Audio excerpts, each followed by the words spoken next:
सो episode 13 जिसका नाम है the terrifying Duo Miao pan brothers versus ज़ोरो।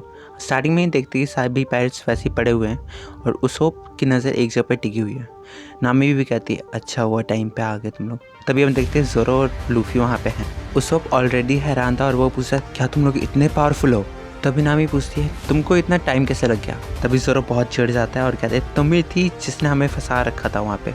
नामी कहते वो तो बस एक हादसा था, उसको क्या कर सकते हैं हम, और वैसे भी दोनों को पड़े रहने से अच्छा है एक वहाँ से निकल जाता। लूफी भी कहता है कि आखिर मुझे कैसे पता होगा कि नॉर्थ डायरेक्शन कहाँ पे, तुम्हें बताना चाहिए था। सो बेटा इसमें मेरी गलती नहीं है, तुम ही भाग रहे थे। जांगो कह रहा होता कि कैप्टन कुरो बहुत गुस्सेल आदमी है और तुम लोग ये मत कहना कि ये सब हाल तुम्हारा उन दोनों बच्चों ने किया है। और मेरी बात सुनो, हमारे पास टाइम नहीं है इतना डिले करने का, और अगर सामने वाला स्ट्रांग है तो हमें स्ट्रांगर बनना पड़ेगा।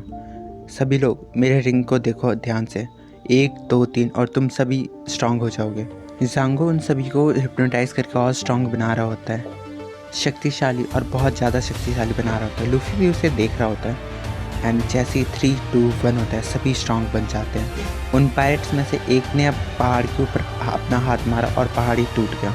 इतने स्ट्रांग हो चुके थे वो सभी पूरे जोश से भर चुके थे। जांगो उन सभी को ऑर्डर देता है जाओ सभी को मार दो, जो सामने आए उसको कुचल दो। सभी पायरेट करते भी ऐसा है और वो सभी आगे बढ़ने लगते हैं। तभी हम देखते हैं ज़ोरो पूरा तैयार था कि मैं इसको संभालूंगा। वो लूफी से पूछता है तुम तैयार हो, एंड लूफी का कोई रिस्पॉन्स नहीं होता। लूफी की शक्ल बहुत अजीब हो चुकी होती है एंड क्या वो भी हिप्नोटाइज हो चुका था। ज़ोरो पूरा हैरान था एंड वो सभी पायरेट्स के सामने एकदम भागता जाता है।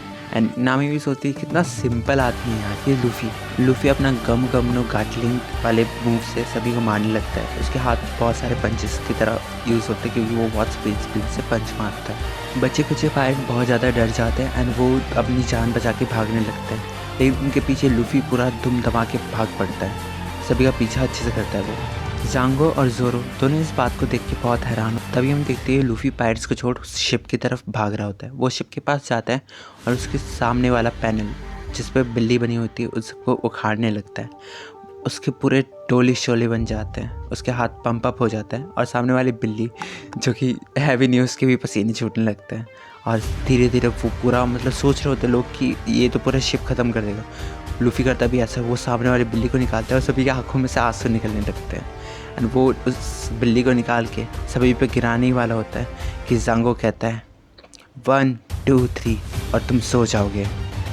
ज़ोरो नामी ये सब देख रहे होते हैं, लेकिन लूफी अपने हाथ में वो बड़ा सा पिलर लिए वो जा रहा होता है आगे एंड 3 होते ही वो सोने लगता है एंड सभी के ऊपर वो पिलर गिरता भी है।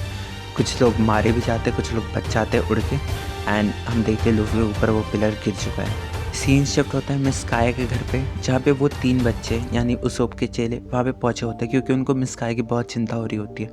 वो उस जगह से वो पत्ते निकालने की कोशिश करते हैं लेकिन वो नहीं निकलता क्योंकि वो पहले ही अब सीमेंट हो चुका है वहाँ पे। हम देखते हैं मिस काया बेड पे पड़ी हुई है और उसके आगे उसोप तलवार लिए उसके ऊपर खड़ा है वो और कहता है कि तुमने मेरा बहुत मजाक उड़ाया है, इसकी सज़ा तुमको मिल के रहेगी।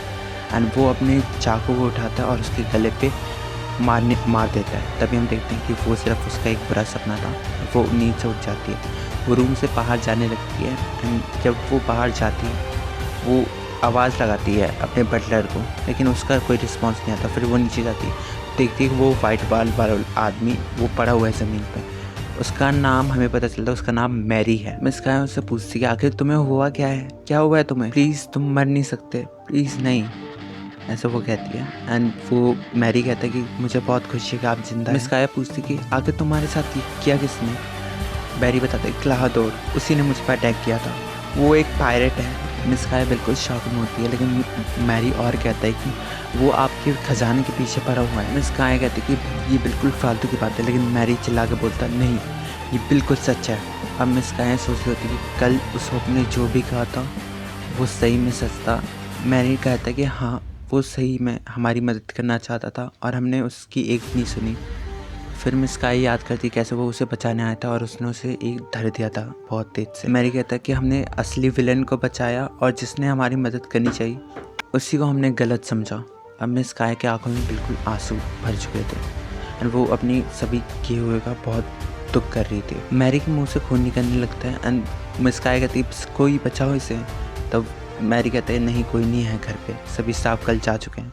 मैरी कहता है कि आपको इस सब चीज़ की जिम्मेदारी उठानी पड़ेगी और अगर क्लाहडोर को आपका घर और आपके पैसे चाहिए तो आप उसको सभी दे दीजिए, क्योंकि पैसों से ज़्यादा आपकी ज़िंदगी कीमती है।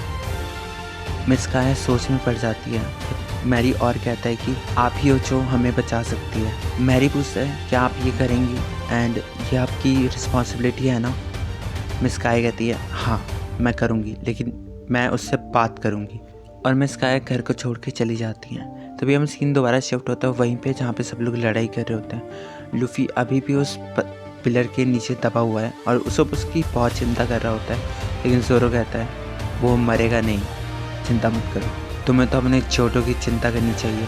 सभी पायलट मरे मरे पड़े होते हैं। तभी हमें पीछे से आवाज़ आती है हे बच्ची देखो कुछ बुरा हो रहा है। जांगो उनको आगे आने का ऑर्डर देता है एंड उनका नाम था मियोबन ब्रदर्स। इस हरे बाल वाले का नाम होता है सायम एंड इसका नाम होता है बुच्ची और दोनों मिलके मियोबन ब्रदर्स हैं। जांगो उन दोनों को कहता है कि हमें उस तरफ जाना है और तुम्हें उस आदमी को मारना पड़ेगा। वो ज़ोरो को देखते हैं एंड दोनों की फट जाती है अच्छे से और कहते हैं हम बिल्कुल नहीं कर पाएंगे ये सब, बिल्कुल नहीं, वो बहुत शक्तिशाली है। और कहते हैं ये हमारी कैपेबिलिटी के बाहर, हम यहाँ पे लड़ नहीं सकते। नामी सब सोच रहे होते कि ये है उनका आखिरी हथियार।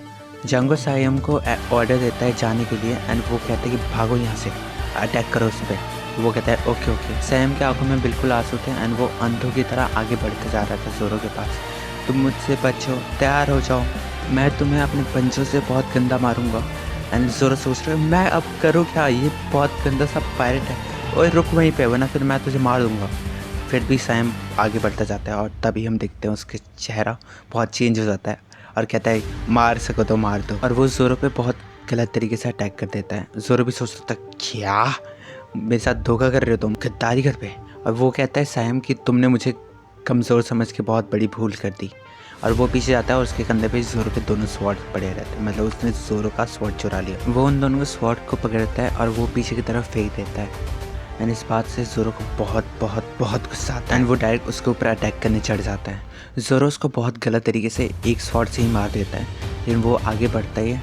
तभी हम देखते हैं पीछे से वो आके उसको पकड़ लेता है और कहता है कि कैट तो किसी भी तरीके से मुड़ सकती है, मतलब सैम बचा हुआ होता है और उसने उसे पकड़ रखा होता है। तभी वो बुच्ची से कहता है आ जाओ यहाँ पे। बुच्ची अपना पूरा वेट जो है पूरे ज़मीन पे बहुत गंदी तरह से मारता है, ज़मीन पे होल हो जाता है। ज़ोरो सोचता है अगर इसका पैर पड़ा मेरी हड्डी बिल्कुल पाउडर हो जाएगा। ज़ोरो और मियोबन ब्रदर्स दोनों सामने होते हैं और बुच्ची कहता है चलो सायम अटैक करते हैं। और वो पुस्सी विलो मार्च नाम के एक अटैक से वो उस पर हमला करने लगते हैं। ज़ोरो भी बिल्कुल डिफेंसिव मोड में हो चुका था, उस सामने वाला बहुत गंदा अटैक करते दोनों मिलके, दोनों पंजे ही पंजे मार रहे थे एंड नामी भी हैरान थी कि उन दोनों ने ज़ोरो को डिफेंसिव मोड में ला दिया। तभी पीछे से उसोब अपने गुलेल चलाता है, वो एम करता है दोनों भाइयों की तरफ एंड वो अपने गुलेल से एम करता रहता है एंड वो जैसे ही छोड़ता है तभी ज़ोरो से देखता है और वो पूरा अटैक अपने पीठ पे ले लेता है, जिससे ज़ोरो को बहुत तेज़ दर्द होता है। ज़ोरो के इस दर्द का फ़ायदा मियोबन ब्रदर्स उठाते हैं एंड ज़ोरो को नीचे झुका के उसके पूरे सीने को चीर देते हैं अपने पंजों से, जिससे ज़ोरो को बहुत गंदा पेन हो रहा होता है। नामी उसोब से पूछते तुमने उसे क्यों मारा।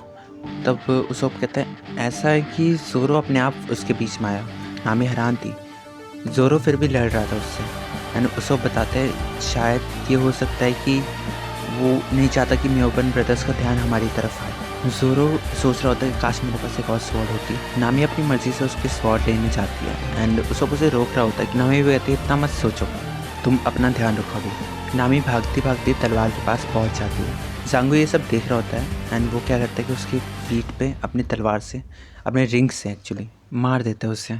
नामी ज़मीन में पड़ जाती है। तभी हम जांगो के चश्मे में देखते हैं कि सामने कोई बंदा खड़ा है एंड वो जांगो बहुत डर रहा है। उसके भी चश्मों में जांगो दिख रहा था एंड वो कहता है कि मैं बता सकता हूँ क्या हुआ है। वो कोई और नहीं कैप्टन कुरो ही था। कैप्टन कुरो कहता है रात को बीते बहुत टाइम हो चुका है और तुमने मेरे प्लान को एक कदम भी आगे नहीं बढ़ाया। सभी पायरेट्स कैप्टन कुरो से डर रहे होते हैं। उसोब भी देख रहा होता है उसे।